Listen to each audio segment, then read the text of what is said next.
Part 1 में हमने देखा कि निशा की रूममेट ने निशा के ऊपर काफी भयानक कला जादू किया था। उसने निशा के बाल, खून, सैनिटरी पैड, इन चीजों का इस्तेमाल करके निशा को अपने वश में कर लिया था। उस दौरान निशा को एक परछाई बार बार दिखाई देती थी और वो परछाई उसका पीछा भी करती थी।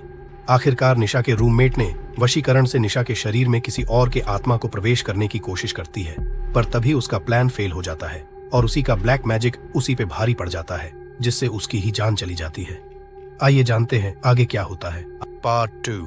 जो कहानी अधूरी रह गई थी अब वो आगे बढ़ने वाली है और इस बात की निशा को दूर दूर तक कोई खबर नहीं थी।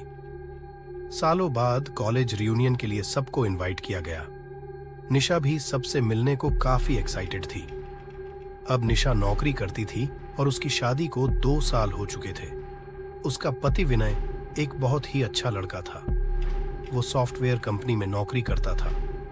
आखिरकार वो दिन आया जब निशा को कॉलेज रियूनियन में जाना था। कॉलेज पहुंचते ही वो पहले लाइब्रेरी गई, जहां वो अक्सर बैठकर पढ़ा करती थी। वो ठीक उसी जगह पर जाकर बैठ गई जहां कॉलेज के समय में वो रोज बैठती थी, पर इस बार उसे बड़ा अजीब सा लग रहा था।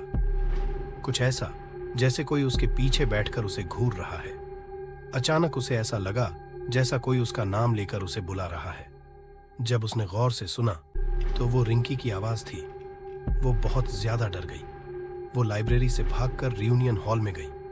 वहां उसने पार्टी एंजॉय की, सबसे मिली और आखिर में रात को घर लौट गई। निशा के घर लौटने के बाद भी उसे वही आवाजें सुनाई देती थीं। उसे ऐसा लग रहा था जैसा कोई उसके आसपास है, एक काली सी परछाई। उसने ये सब बातें अपने पति को बताई। उसके पति ने उसे समझाते हुए कहा, काम, घर सबके चक्कर में थक गई हो, इसलिए ऐसा हो रहा है। ऐसा कुछ नहीं है, मैं तुम्हारे साथ हूं। तुम कुछ दिन आराम करो, सब कुछ ठीक हो जाएगा। निशा ने हाँ भरी, पर उसे रोज ये सब दिखाया देता था। ऐसा करते करते काफी दिन बीत गए। एक रात विनय सो रहा था, उसकी अचानक आंख खुली। उसने देखा निशा अलमारी के पास इसकी तरफ पीठ करके खड़ी है। वो अलमारी पे धीरे धीरे अपना सर मार रही थी। विनय उठकर उसके पास गया। उसने निशा के कंधे पर हाथ रखा और उसके सामने आकर खड़ा हो गया। उसने जो देखा उसकी रूह कांप गई। निशा ने अपने चेहरे को नाखूनों से खुरेद खुरेद कर खराब कर दिया था। उसका चेहरा बहुत डरावना हो चुका था। विनय एक झटके से नीचे गिर गया। निशा विनय को देखकर जोर जोर से हंसते हुए कमरे से भाग गई। विनय उठकर उसके पीछे गया। वो निशा को ढूंढते ढूंढते किचन में पहुंचा। उसने देखा निशा किचन के एक कोने में बैठी हुई है। विनय ने उसके पास जाकर उससे बात करने की कोशिश की। उसने जो देखा उसके पैरों से जमीन खिसक गई। निशा ने अपने हाथ को बुरी तरह से चाकू से काट रखा है और अब और गहरी तरह से अपने हाथ को चाकू से मार रही है। ये देखते ही विनय ने चिल्लाकर सारे घर वालों को बुलाया।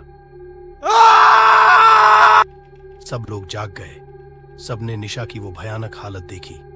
हिम्मत करके सबने उसे उठाया और कमरे में ले जाकर बेड से बांध दिया। तब तक निशा बेहोश हो चुकी थी। विनय ने अपनी एक पहचान के बाबा को बुलाया। बाबा आते ही उनको विनय ने सब कुछ बताया। बाबा ने बस इतना ही पूछा, कुछ दिन पहले निशा कहीं गई थी या किसी चीज को देखकर डरी थी? विनय ने मना करते हुए कहा, डरने का तो पता नहीं, पर कुछ दिनों पहले निशा कॉलेज रियूनियन में गई थी। बाबा ने निशा के सर पर हाथ रखा और उन्हें सब पता चल गया। बाबा ने रिंकी और निशा के बीच हुए वो खतरनाक किस्से के बारे में सबको बताया। बाबा ने कहा, रिंकी की आत्मा वापस आ गई है निशा से बदला लेने। बाबा ने कहा, इस आत्मा को निशा के शरीर से निकालने के लिए एक पूजा करनी होगी। बाबा ने निशा के हाथ पैर खोलने के लिए कहा। बाबा मंत्र पढ़ रहे थे और निशा के हाथ पैर खोल दिए गए। जैसे ही उसका हाथ खोला गया उसने अपनी आंखें खोल दी। निशा की आंखें एकदम लाल थीं। बाबा अभी भी मंत्र पढ़ रहे थे। निशा एक पलटी मारकर अपनी सांस के ऊपर बैठ गई और एक खौफनाक हंसी के साथ उनका सर मोड़कर उन्हें मार डाला। बड़ी मुश्किल से बाबा ने आखिर में निशा के शरीर से उस आत्मा को अलग किया और किसी तरह से उसे नष्ट कर दिया।